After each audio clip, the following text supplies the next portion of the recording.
Good morning, good afternoon, good evening, YouTubers. This is Jerry Diamond with How to Get Out of Babylon.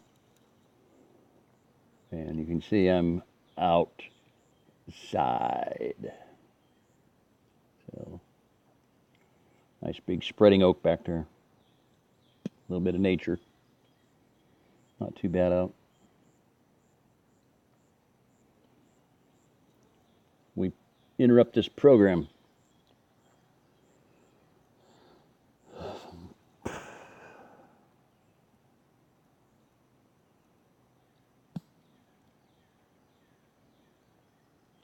Renewal, Part 2. He pulled up to the house, went through the gate, and parked the truck under the barn shelter behind the tractor. Smoke rose from the stack, and he smiled at the sight of it. He walked up to the house and stepped through the door.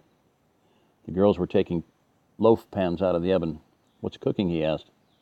Mel grinned and said, "Raisin bread, and it came out great.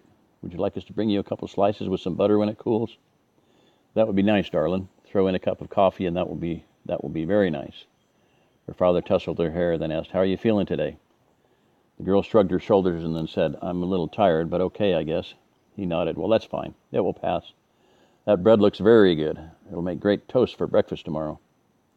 Heather said, "Thanks. It's the first time we've tried something like this. I wasn't sure how it would turn out.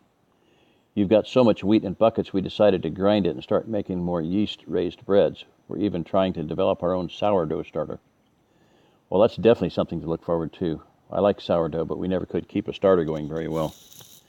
John took off his hat, then said, "I'm going into the living room and catch some news." He walked into the next room and found Ann and Lisa there mending clothes and talking. Seating himself in what he'd come to call his radio chair, John turned to face the women, then said, "Mel seems to be recovering from yesterday as well as can be hoped."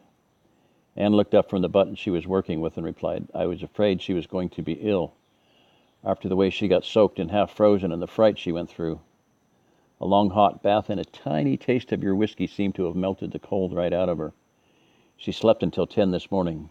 Brittany didn't stop shaking all afternoon, but she eventually calmed down. She's very upset that she let those men get close enough to grab the shotgun. She said she didn't like the looks of them as soon as she saw them. It's going to take a few days, but I think they'll both come through it." Children like Mel and Britt often do come back from these sorts of experiences if they're not actually seriously injured or lose anyone that is close to them, Lisa explained.